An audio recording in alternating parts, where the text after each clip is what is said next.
मायूसी भी है, शुद्धता भी है, परेशानी भी है, कष्ट का कारण भी है।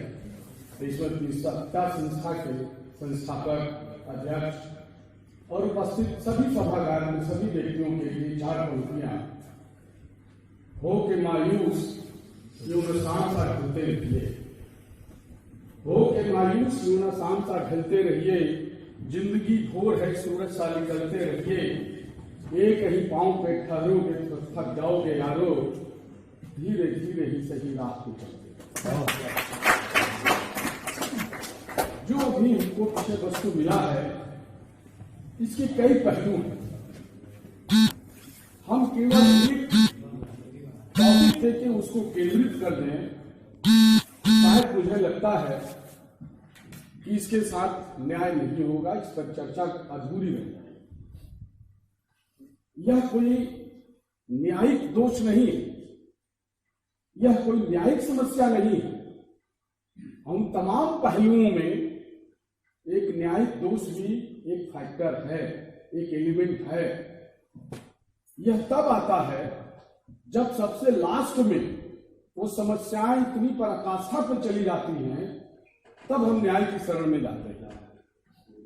यह समस्या आती क्यों है? सबसे पहले हम समाज के बुद्धिजीवियों से, समाज में जिज्ञासु विवेकशील व्यक्तियों के सामने उन तमाम समझ जो शुरू से चलती चली आ रही है, उस पर हमको विचार विमर्श करने की आवश्यकता है। हमको उसमें बदलाव लाने की आवश्यकता है। हमें वो काम करना है कि यह समस्या आए ही ना, उसके लिए हमें क्या करना है, इसमें भी एक विवेक होना चाहिए। ये दहेज के कारण ये सभी चीजें होती हैं। यह एक सामाजिक बुराई भी है। व्यक्तिगत जो अब तो इस रूप में आ गया है कि व्यक्तिगत प्रभावित हो गया है, तो इसको कई खंड में हम बांटते हैं। तब हम आते हैं पौराणिक काल से चले आइए, त्रेता से चले आइए, उसका वैदिक युग में आ जाते हैं, अब वर्तमान में आते हैं और धीरे धीरे परिवार, समाज और हम न्यायिक प्रक्रिया तक चले जाते हैं। जब इसकी शुरुआत हुई तो समाज में जिसको हम आदर्श के रूप में मानते हैं, जिसको मर्यादा पुरुषोत्तम राम कहा गया, जब भारत के इस मर्यादित व्यक्ति ने ही अपनी शादी में इतना दहेज लिया था, इतना दहेज लिया था कि कुबेर को भी ईर्ष्या होने लगी। राजा जनक ने मेटालिक वस्तुओं के द्वारा खान, सोना, चांदी के अलावा महिलाओं को भी दान में सेवा शुश्रूषा करने के लिए दिया। शब्द का अंतर था केवल। उस समय इस दहेज शब्द को दायज कहा गया।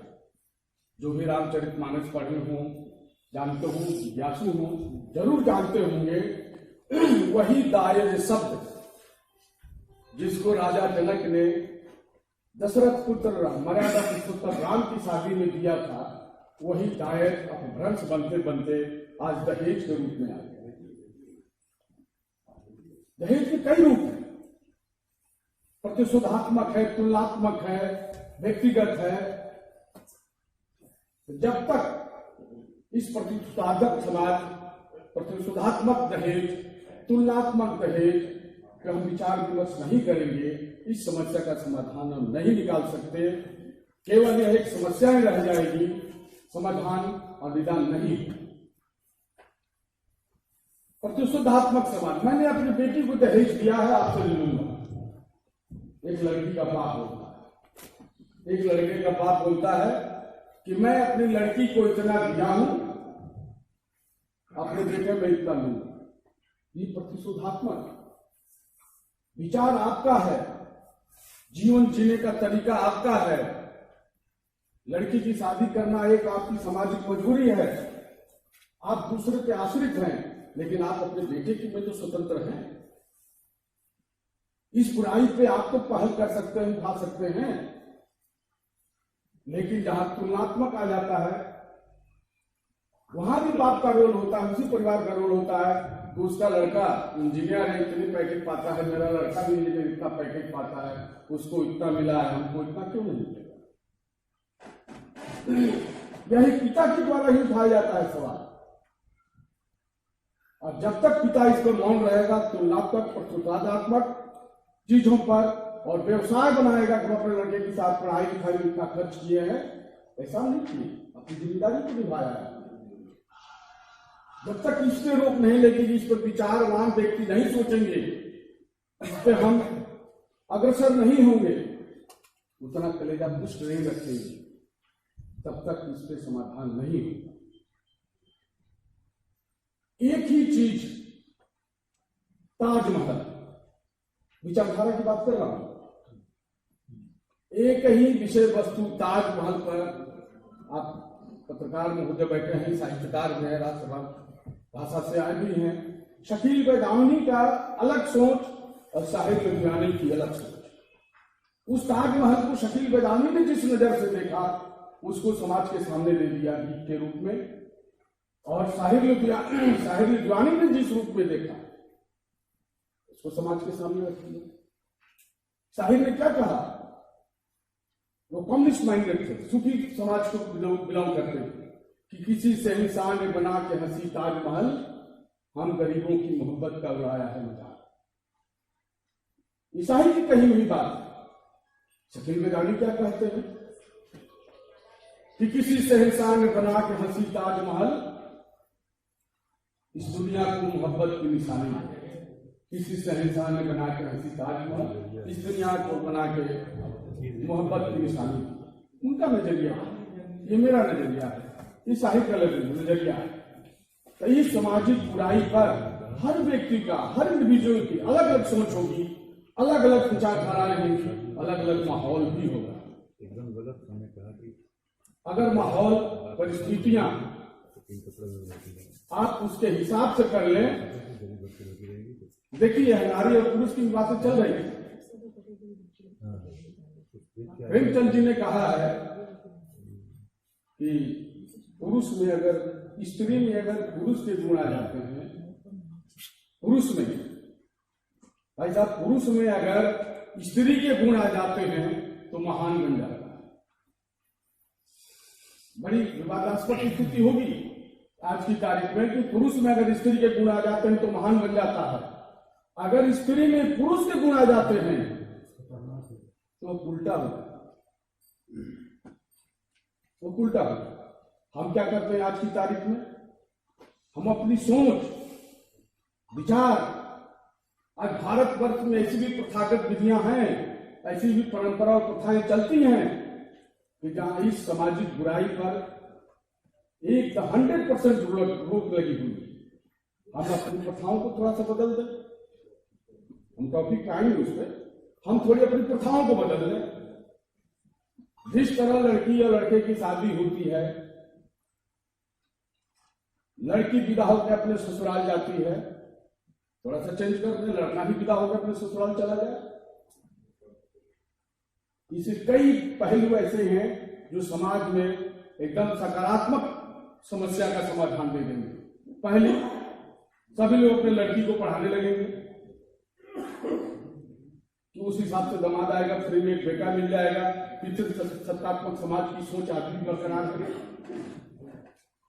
जिस मोहल्ले में वो लड़की बचपन से लेकर आज तक है, सारी चीजों को जानते हैं, काका भैया जितने लोग हैं उस माहौल, उस गांव में है, वह फ्री और स्वतंत्र होकर रह सकती है, उसके साथ अन्य मामले नहीं होंगे। और जब लड़का ही अपने ससुराल में चला गया है तो दहेज मांगने और की समस्या का समाधान है। ऐसा नहीं कि मैं नई बात बता रहा, आज भी आपके भारतवर्ष में गढ़वाल क्षेत्र में, आदिवासी बेल्ट में, पूर्वोत्तर राज्यों में ये प्रथाएं चलती हैं। लेकिन जब से वैदिक काल आया और ये चीजें आने लगी, शादी को एक संस्कार बना दिया गया, स्वतंत्र चयन की चीजें छीन ली गई। भाई लड़की स्वतंत्र अपना स्वयंवर करती थी। तो जब से हमारे शादी पर दो विचारधाराओं पर, दो दिलों पर, दो बात का पहरा लगने लगा, समाज बैठकर निर्णय लेने लगा, तब से भी बुराई आ गई। तो ये जब तक छोटे छोटे चीजों को हम ध्यान नहीं देंगे तब तक की समस्या का समाधान नहीं निकाल सकते। इसके लिए चाहे लाख कानून बन जाए, लाख जागरूक हो जाए। व्यक्ति आते समय में सुधा की किसी ने तीसरा जी कह रहे थे कि इकाई हम छोटी सी इकाई है, मैं एक छोटी सी इकाई, यह मेरी सोच है। दीपक भाई जानते हैं 98 महीने अपने बेटे के ससुराल वालों से नहीं लिया।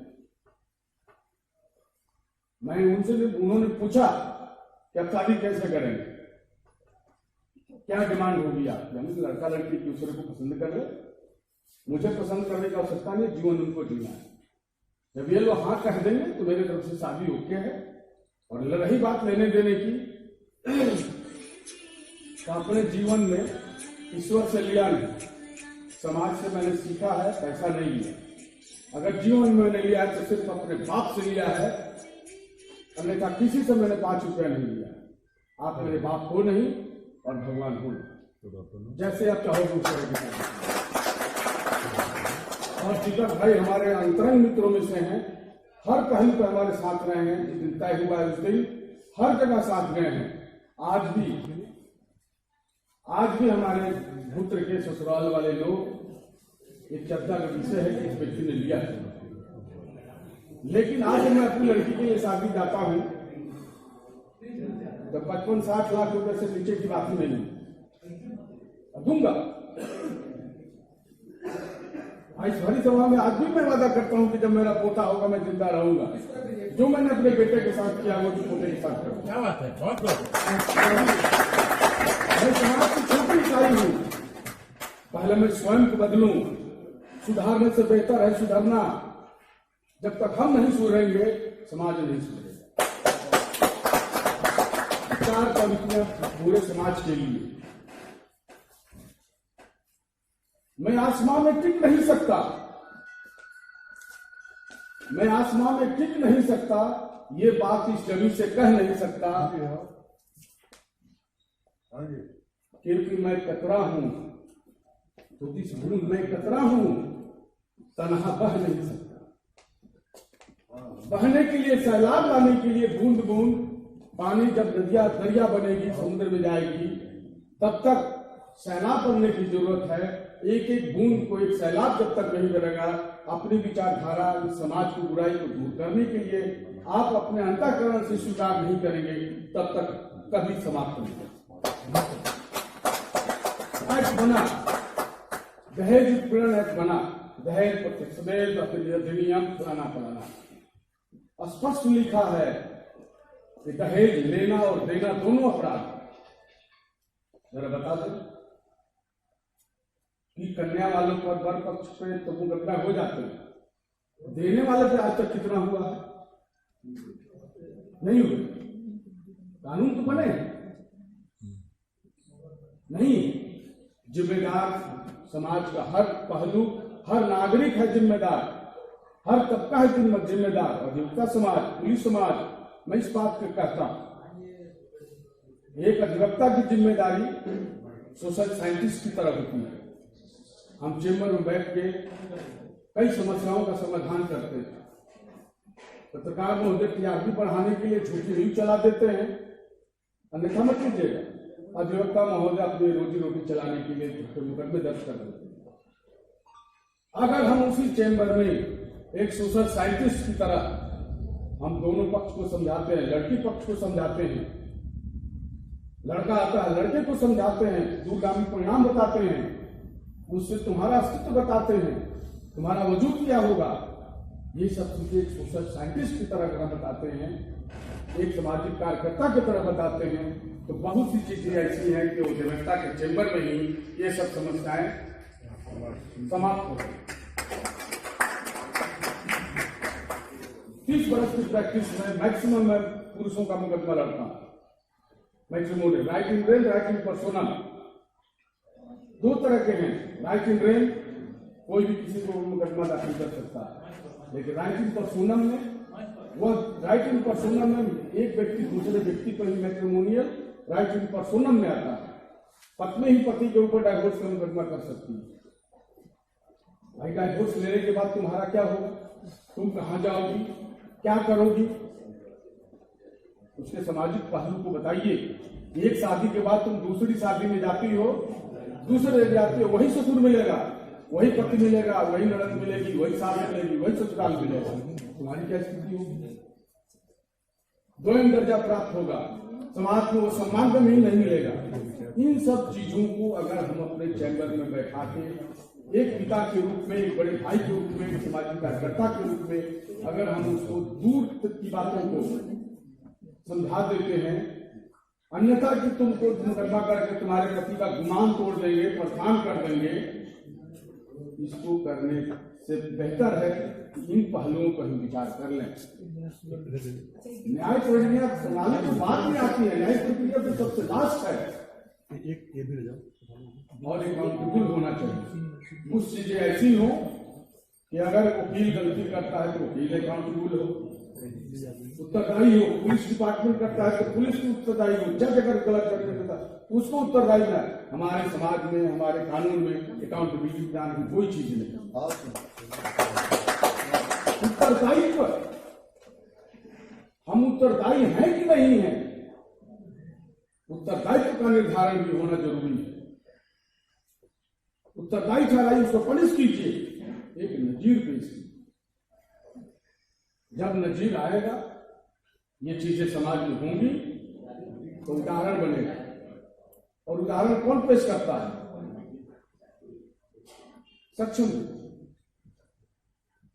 सक्षम व्यक्ति ही एक उदाहरण पेश करता है, लीक से हट के चलता है, और वह उसको समाज अनुकरण करता है, उसको आदर्श मानता है।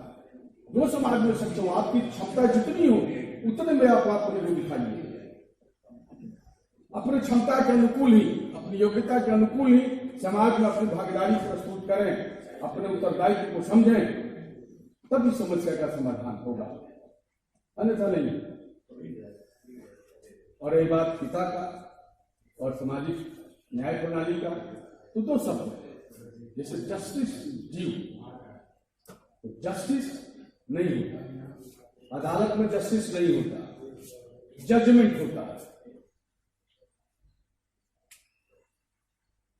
जहां जिस समाज में आज भी जजमेंट हो रहा हो, वहां जस्टिस की बात करना खोटी होगी, पूरी कल्पना है। FIR लिखते समय बहुत लिख दिया गया कि थाने पे आप जाएंगे, निःशुल्क पेपर मिलेगा, लिखा जाएगा, आपकी बातें लिखी जाएंगी, आपको सहयोग प्रदान किया जाएगा। किस थाने पे कितना पेपर रखा हुआ है? थानेदार का थोड़ा ज्यादा पेपर लेके आना, कुछ थाने में रख लेता है। तो अमली जामा पहनाना भी बहुत जरूरी है इस समाज के लिए। जब तक हम अमली जामा नहीं पहनाएंगे, उसको एक्ट अपॉन नहीं करेंगे, तब तक नहीं। एक छोटी सी बात, हर समाज में, हर कालखंड में, हर युग में अपराध रहा है, क्राइम रहा है। क्राइम का रेशियो इतना ही क्राइम आज भी है। प्रतिरोध करने वाले की क्षमता पहले ज्यादा है, तो क्राइम कम दिखाई दे रहा है। आज भी क्राइम उतना ही है, लेकिन प्रतिरोध करने वाले की क्षमता घट के शून्य हो गई है, इसलिए क्राइम ज्यादा दिखाई दे रहा है। कितने लोग हैं जो सही को सही, गलत को गलत कहने का मद्दा रखते हैं? नहीं है। अदालत घूसखोर हो गई है, जिम्मेदार कौन है? हमारे और आप जैसे लोग हैं। मुश्किल है, वकील है, 30 बरस का अनुभव बोलता है। मेरा वकील मुझे कहता है कि साथ घूसखोरी को वकालत शुरू कीजिए, हम फाइल में चले जाओ। व्यक्ति देता है व्यक्ति के पास, व्यक्ति देता है दूसरे व्यक्ति के पास, वो नहीं देगा, हम नहीं देंगे, झक मार के मजबूरी में न्याय करेगा। लेकिन जहां पैसा मिल जाता है तो जजमेंट कर देता है, जस्टिस नहीं। इसके लिए व्यक्ति भी जिम्मेदार है, वकील जिम्मेदार है, उसका वकील जिम्मेदार है। आप इनकार करने लगे, जाओ यहां से। ये सब चीजें अगर आती हैं तो इस समस्या का समाधान जो पहले न्यायालय से जाने से पहले जो समस्याएं आपके सामने आती हैं एक फैक्ट जो आता है उसमें समस्या उत्पन्न होती है, तो उस स्थिति को, कॉज को, उस